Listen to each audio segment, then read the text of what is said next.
any point somebody could just wake up and look at you and be like, no. I know. That's scary. Yeah. It's scary if you care. How many icks does it take till you get to the end of a relationship?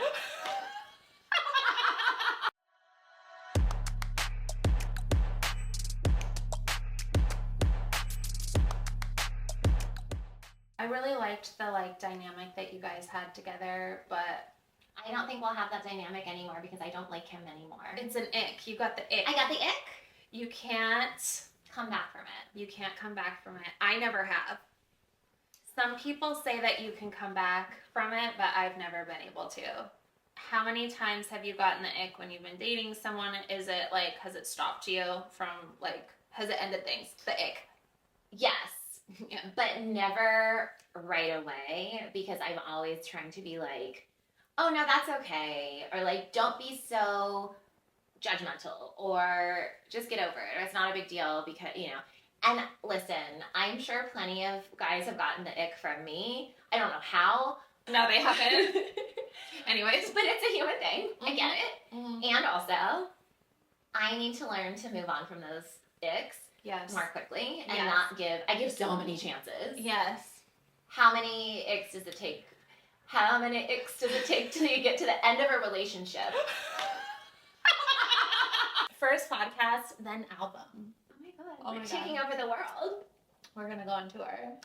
It'll be equal parts, live recording of the podcast, and we'll just break out into song. Yeah, it's like High School Musical. I also stay past when I get the ick. I know when I get it, and I've stayed too long, but I try to it hits you out of nowhere. So Yeah. you're not expecting it, and there's probably some things that you still do about that person. Of course. But it definitely is it's probably the main reason I end stuff. Isn't that kind of scary though? Because not getting the ick and acting on your instincts, but just the idea that at any point, I mean, that's the most destabilizing thing, right? Is at any point somebody could just wake up and look at you and be like, no. I know. That's scary. Yeah. It's scary if you care. Maybe I'm just testing this theory out in real time, so it might make no sense, but maybe the ick is just your gut sort of screaming at you as opposed to when your gut was maybe telling you something wasn't right and you weren't listening. Yes. So I agree. I feel more comfortable and safe thinking that might be the thing because maybe you already know that this is not going to work out or that this is not your person. Yeah. But you're staying, you're spending time, and it's not anything is necessarily bad, but then something will jump out and you will just choose to have that be the thing. Because it might be easier than even trying to figure out what it is about this person or yourself, what they make you see in yourself, right? That it does not resonate. I am going to go with that is what it is because the other one's scary. Yeah. Because it could happen to you. Yes. Not that it would. It wouldn't. It never has. Also, all my exes always come back. That is the nature of exes. So they always come back, but I don't go back though. I will humor the renewed interest. Yes. It's never the right thing to do. I will say, just kind of going back to how they always come back. I have recently reconnected with an ex. So, but in a very friendly way. When we first broke up, I always felt it just wasn't over. Mm-hmm. The relationship was over, but our time, I just felt it was one of my hardest breakups. I just felt my heart was ripped out. It was also the first person I dated after my divorce. So being in a very toxic, very bad, negative marriage for 6 years, and then the first person coming out of that, anyone would have been better. And so literally so that breakup was just really hard for me, but I did always feel there was just more there, unfinished, whatever. We reconnected almost 2 years ago, and it kind of ended again because it was like we weren't seeing each other, but we had reconnected and we were spending a lot of time together. And then it was like, what are we doing? And it was kind of like, I don't know. Yeah. But we're not dating. And that was kind of like a line that was there. And then I was like, okay, well, like what? It like ended it again. Yeah. But then over the fires, I think everybody in LA can relate that you definitely heard from your ex over the fires in January, right? No, actually, What? I posted a story that was like, it's so crazy how exes from whenever will text you on your birthday, but they're not going to check on you to see if you're safe during the fires. Oh. We have different exes. Mine cared. 0. Rude. I mean, Cricket's dad, but obviously. Well, that's great because you guys have a very positive relationship. I think as far as exes go, that's like amazing. Well, I made sure you were okay, and I was really concerned for you. Yeah, and I was concerned for you. I know. And all of my friends and people I care about. Yeah. I didn't reach out to exes, and exes didn't reach out to me. I think that's a net positive. I agree. But also, it was like, oh, you can ruin my birthday, but you can't. I mean, they didn't ruin my birthday, but it's just kind of like, oh. Like, ew, it's my birthday. Could you not? You can text me on my birthday. You can't see if I need saved from a fire? Literally, like, the worst disaster Make an effort. we've ever been a part of. Yeah, show me that you care. If he wanted to, he would. Well, this ex checked on me during the fires. Okay. She actually checked through her sister, who I'm very close with, and then roundabout way. So we reconnected. Now it's just like, you know what?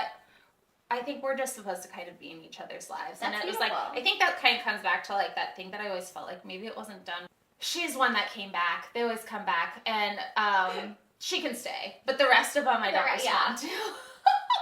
Yeah, I mean, I think it goes back to making an effort. If you want to be in people's lives, you'll make an effort. But I do think when there is that gap between communication, between some kind of relationship, and then a person reemerges, I do feel like the intention has to be really palpable. Yes. And if it's not, it does kind of create those long, murky periods. Murky.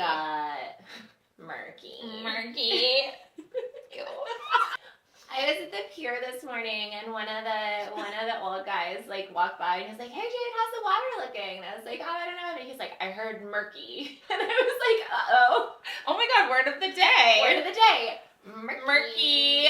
Yeah, I think when in any relationship, be it romantic or sexual, platonic, familial, whatever it is, the effect ultimately is what matters, but the intention is so important. Yes. And I think you can have some really ill effects without the intention of that, but I don't think you get great effects without some kind of intentionality. Yes. Yeah. I agree. We're so wise. We are you are wise. I view you as a very wise person. Well, this is my first time on Earth. Okay. Do you think, wait, how many times have you been on Earth? I don't know, but I don't think of myself as an old soul. Yeah. Lola, my daughter, I think of her as an old soul. I can tell she has been here many times before. I don't think, maybe this isn't my first time, but like, it's not like, many. This is your first time? There is no way I've been on this earth before. I don't. Really? Yeah, you're very wise. I take that as a compliment, and also, I mean, I can just like wake up and be like, huh, never been here before. What do I do? Like, I constantly feel like, oh. Well, you would know better than I do. Well, I don't know, but I take it as a compliment regardless. It is. I think it's just because you have so much, like, you have a lot of insight. I have a lot of insight. I do not myself take a lot of insight when it comes to dating and relationships. That's okay. Okay. Nobody does. That's true. Nobody does. You have to go through those things yourself. Yeah. Like, I always have said, like, I wish somebody would have literally taken me by the shoulders and shook the shit out of me when I was about to get married. I mean, like, what are you doing? And Like, you why are wouldn't you have doing listened. this? And I wouldn't have listened. I would have been like, fuck you. I'm doing what I want to do. This is what I want to do. But, like, looking back, I'm like, everyone in my life should have been like, bitch, what are you doing? Because it was a crazy thing that I did. But, like, I was going to do it. And, like, nobody, like, I was an adult. Yeah. I got married when I was like 30 something. And like, you have to let people go through their mistakes. Like, that's how you learn. So, no, but I think when you're in situations that are wrong for you, relationships that are wrong for you, I think people see it, the people closest to you, and I would imagine most, I know I've experienced this, most will try to drop subtle or not so subtle hints, but you can't kind of come through and say, do not do this. right. Don't do it. This is wrong for you, da da da da. Because like you said, A, you won't listen. Yeah. And B, it has the, I think, almost worse effect of you wanting to distance yourself from that friend, that relative, whoever it is, Yeah. who's trying to look out for you and say, hey, I don't want to see you do this. And you say, well, fuck you. I'm an adult. Yes. I'm going to do my own thing. Yeah. Because you just don't see it. Or even not even that, like, but like almost just the thought of like, it makes you kind of be like, ugh, like they just won't share things. And then it creates distance and it creates, Yes. it's like you won't feel safe, telling that person that you guys had a fight or that you guys like, he did something fucked up or she did something crazy. Like you won't Yeah. feel safe coming to that person when they've already voiced like, what the fuck are you doing? Yeah. Because you'll feel like an idiot. And even the highs of, oh my gosh, he did this great thing or she did this great thing, it dulls the reception of it on the other from the other person too, because the Yes. person's like, great, they did this great thing for you. What about the other 95%? And so they can't react in the way that you probably want them to react because Yes. you're so excited about it and you're trying to prove something because subconsciously you know Yes. that it is not right for you. Yes. And you just kind of keep doing it until something smacks you in the face. Yeah. I mean, hopefully, like, and I know I'm saying this to be cheeky, but like, hopefully not literally, but until I'm excited. Oh, Lila's calling. Oh. Hello? Oh, okay, that's fun. Yes. I'll Venmo you. It's okay, I love you. She's walking to the Grove, and she also needs money for an Air One smoothie, so. It's so. I love her. I know. She is definitely an old soul, though. She is. Do you have Diet Coke? I'm sorry. Do you want a water? I'll take a. I'm good. Okay. Let's just like. I need to go to the grocery store today. Oh no, I didn't mean to like Diet Coke shame you. We're like the most. We are not basic, but we sometimes are just the most basic people on earth. No, and I feel that. I went to a party last night. And I was like looking through my convenience store and I was like gonna bring a 6-pack. And I was going through it and I'm like, oh, like which one's cool to bring? And I was like, no, girl, you want Blue Moon. Just get the Blue Moon. Who cares? Yeah. Guess what? Nobody cares. Blue Moon is one of the only beers I enjoy drinking. Yeah, I will drink most any beer unless it's hoppy, like super hoppy. You like beer. I don't like beer. I love wine more and cocktails. I mean, wine is my fave. But Wine is my fave.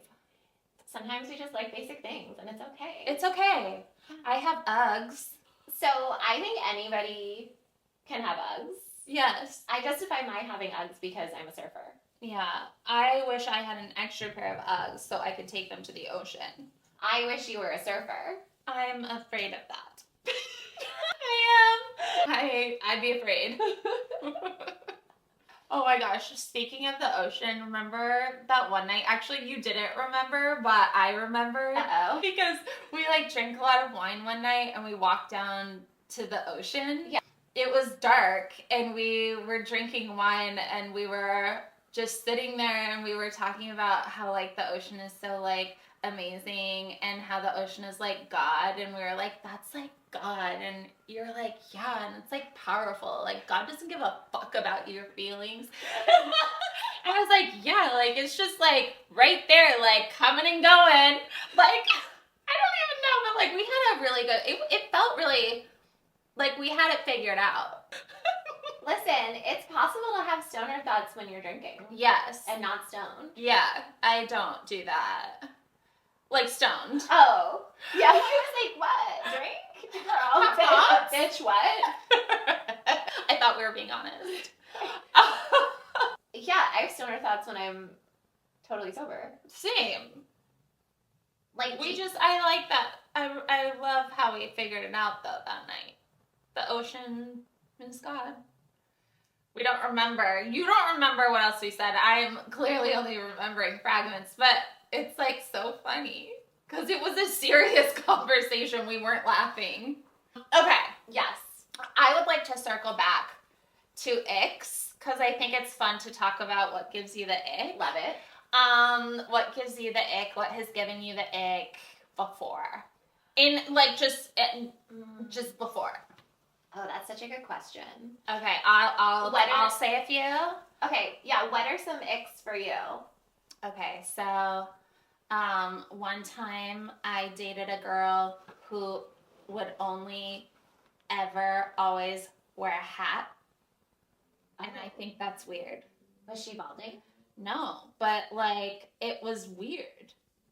Yeah. But, like that was this is a mild one, by the way. And I'm like, what is this like insecurity? At first I'm like, I love a hat. I love a hat. Like that tops off an outfit the way a bag does. Like I love a hat. Did she But wear a then hat during sex? No, but she did look different because I wasn't used to seeing her in a hat. And I remember the moment where it like, I was like, oh my God, like I've never, when it clicked, when I realized I had never seen her without a hat on. And I was like, that's so weird. Smell. And not a bad smell. Just certain smells. Well, no, like a person who has a distinct scent. It's like pheromones, I think. Yeah. I've gotten the ick because of how somebody smells, and I realized like I can never hang out with them again. I have gotten that ick also. Yeah. But it's the pheromones, and is it scientifically that happens? It's the reason that you think that your brother smells so bad or whatever. It's because it's biological that you should not mate with that person. Yes, it's nature telling you run. And I've had those experiences too where it's, oh, I'm just expressing my needs. Oh, here's what I need from you. Here's what I expect from myself. Here's where I see it going and how we get there. Oh, and my God. I think, that's great if you've been with a person for a while. You're married, you're dating, you're serious about this person, and you've had enough experiences together to actually have a foundation from which to talk about these things. Yes. Enough shared experience to be able to talk about those things further down the road. And for those things to have some grounding. Yes. And I think you've heard me say this before, but I feel like it's the going to the concert and, filming the whole thing on your phone and worrying about the angles and worrying about, is it in focus, worrying about the sound, worrying about all the things, but why can't you just experience the experience? Just enjoy the concert. Enjoy the concert. Just enjoy the concert. Honestly, to continue that analogy, you holding up your phone during the concert is annoying all the other people around you because you are making it about you. Yes. And how you're experiencing the experience, and you're making it so... Yeah, it's narcissistic behavior. It is. I don't think that if you take a picture at a concert or take a little snippet of a phone, of a concert, it's narcissistic. Let's be clear. I'm gonna get canceled. I don't fucking care. For that, fine. For other shit. The stuff we had to edit out earlier. When you become so introspective, so inward looking, that is a beautiful thing in terms of your growth. Yes. But you are not the only person on earth. If you're going to be in a true relationship, you're not always going to get every single need met. And you don't want to be with somebody like that. Even like a friend, I don't know, it's just not fulfilling. Also, it's like, girl, maybe you're just hungry. Maybe you're just tired, This person I dated for like 3 months. One time she asked me, did you notice how my energy just shifted back there? And I'm like, you know what? No. I didn't, and I don't care. And if you felt your energy shift, like, why do I have to now carry it, and you're making it my problem that I have to now, like, we were just in the car driving back to my car. Like, nothing was happening. And we had a fun day together. Yeah. So it was so confusing to me, but also I'm like, you found something up here. Yeah. And decided to have it affect you here, and now you're pushing it on me. And I literally was just like, no. But I got in my car and I was like, this is so stupid. Like, maybe you really are just like, go home. Like, chill, have some water.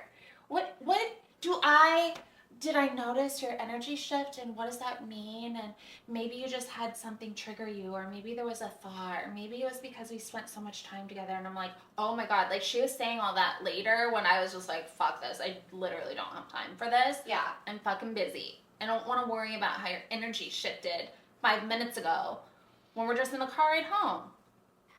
Ick. Speaking of icks and energy shifts, I spent over a decade every day to my now ex-husband going, are you okay? Is something wrong? Are you okay? And be like, oh my God, yes, I'm fine. If there is something wrong, I will tell you. But I had such an insecurity for so long, and I don't know what it truly was, what triggered it. But then, you know, what you say to yourself and the stories you tell yourself become real. Yes. So ultimately, every fucking day, are you okay? Is something wrong? And I can only imagine how fucking obnoxious that was for him.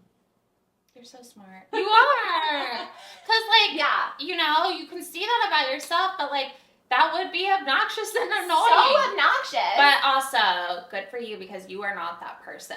Like, you've learned. I've definitely learned. Yes, and I think that's where it does come from. Obviously, insecurities and stuff like that, and we all have them.